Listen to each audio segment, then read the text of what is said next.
The Tao of Self-Confidence, episode 564.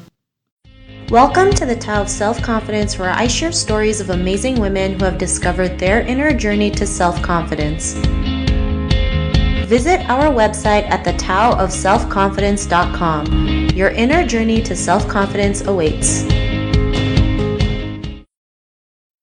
Well, hello friend. Welcome to the Tao of Self-Confidence, where I share stories of amazing women who have discovered their inner journey to self-confidence. I'm your host today, Sheena Yap Chan, and today I have a phenomenal lady on the show today. She is the editor of culture and content at Tidal, and she's also the co-founder of Her Sweat. So I'm really excited to have her on and share her story with us today on confidence. Without further ado, I'm going to introduce you to Adelle Platon. Adelle, how are you today? Maybe you can fill in a little bit more about yourself to the listeners. Absolutely. Well, thank you so much for having me on, Sheena. As you mentioned, I work at Tidal, which is an entertainment company and streaming service, and Her Sweat, which is also a women's fitness lifestyle site that I co-founded with my best friend. Awesome. Well, thanks for sharing that. And Adelle, what's your cultural background? I am a proud Filipino woman. Thanks for sharing that. What would be your favorite self-confidence quote? You know, this was a quote that I just stumbled upon on Instagram. I really have no clue who said it, but it really struck a chord with me. And the quote is basically, if it doesn't evolve me, it doesn't involve me. And the reason why it, resonated with me was because I really like to put my energy into things that are positive and promote my self-growth as well as my self-confidence. And so, I try to stay away from negativity or anything that I feel may, make me feel bad about myself. Thanks for sharing that. That's a great quote that you mentioned. And in your own words, how do you define self-confidence?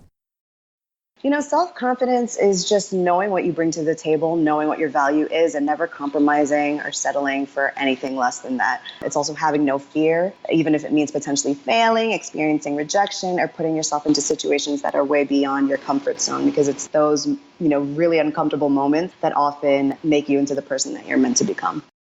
Thanks for sharing that. That's a great definition. And what was your life like before your discovery of self-confidence?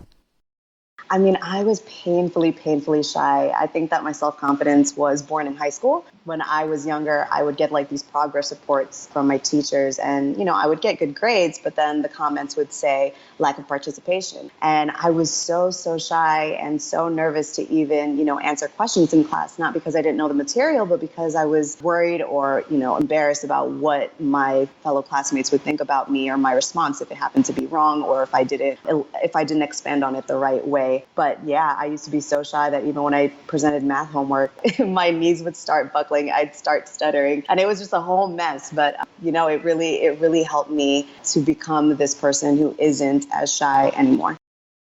Thanks for sharing that. I think as in school, we were all scared of, putting our hand up and giving an answer, whether it was right or wrong. Well, especially if it was wrong, we would feel like, we were afraid of getting laughed at, or people might think we're stupid. But, sometimes just raising our hands up is enough courage and confidence to, go out there and give an answer regardless of the result. But, what was that point in your life when you realized you were more than enough to go out there and be the person that you are today, have that confidence? What was that aha moment? So I had several aha moments throughout my life that really helped my personality evolve. When I was a junior in high school, I really tried to pursue a career in music as a singer. So I would always volunteer to perform at different talent shows or events that my school would hold. And then when I got into college, I was a sophomore, and Barack Obama's first inauguration made me change my major from psychology to mass communications. And from that moment on, I didn't stop. I was so relentless when it came to just going for any and every media opportunity I could find, because I was so passionate about the mass communications field and about journalism. So I really feel like once I found the courage to attach passion to purpose, it became like my defense against self-doubt. Thanks for sharing that. And I truly believe, purpose and having the passion really does help us with our confidence, because it's something that's bigger than us, right? Like you mentioned, you become relentless because you have something bigger than yourself. Absolutely. When you realize that it is bigger than yourself and your purpose means more than anybody's outside opinion, that confidence just skyrockets. Yeah, I totally agree with that. So thanks for sharing that. And because of that realization, what's your life been like now? So, as part of my job, I actually interview a lot of different famous people. And it often means networking with people who, I may be inspired from afar. And so now I'm not as nervous. I'm more confident when it comes to getting my point across. I am that person in the meetings every single day at work, who sounds off on anything that I feel may not be right, or if I have a really strong opinion about something. I don't let what other people may think get in the way of what I believe in. And, I always try to be that person who encourages the people around me to be the best version of themselves, whether it's, telling my coworkers to drink more water or to work out. And then even just co-founding Her Sweat with my best friend, like I'm very mindful of the things that I say in person as well as online, because I never want to be associated with, any negativity. And I want to be that beam of light for anybody who may need it, because you never know who's watching. But at the same time, you also want to become that best version of yourself. And even though I have my slip ups from time to time, when you realize that, sometimes losses become lessons, it breeds motivation to win more. Thanks for sharing that. And, I love you mentioned that, we all slip up. It's human nature, right? I mean, the best we can do is, like you mentioned, learn from it, see what the lesson was behind it, and we just keep moving on. So thanks for sharing that. And, to the woman who's listening to your episode, she may be in her own journey to self-confidence. What would be that one tip you would give to her?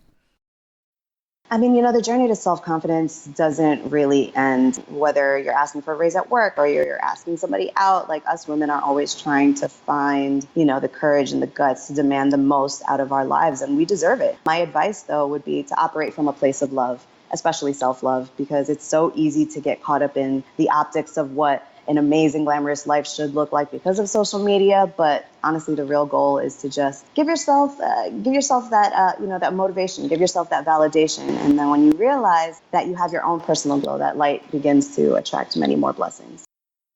Thanks for sharing that great advice. And, if our listeners wanted to get to know a little bit more about you and what you do, is there any links or social media profiles we can connect with? Sure. My social media across all platforms is just my first and last name, Adelle Platon. And yeah, if you head to Tidal or hersweat.com, you'll see more of my work on there. Awesome. Well, thanks for sharing that. And to our listeners, if you want to connect with Adelle, you can also head on over to the taoofselfconfidence.com and search for Adelle's name. Her show notes will pop up along with everything else that we talked about. And I'm really just grateful for Adelle today for taking the time to share her story and tips with us on self-confidence. So thank you so much, Adelle. Thank you for having me, Sheena. Not a problem. It was an honor having you on the show. And to our listeners, be on the lookout for another new episode of another amazing woman's journey to self-confidence. And we'll talk to you soon. Bye for now. Thank you for tuning in to another amazing episode of the Tao of Self-Confidence. Please subscribe to the show on Apple Podcasts or Spotify to get your daily boost of confidence.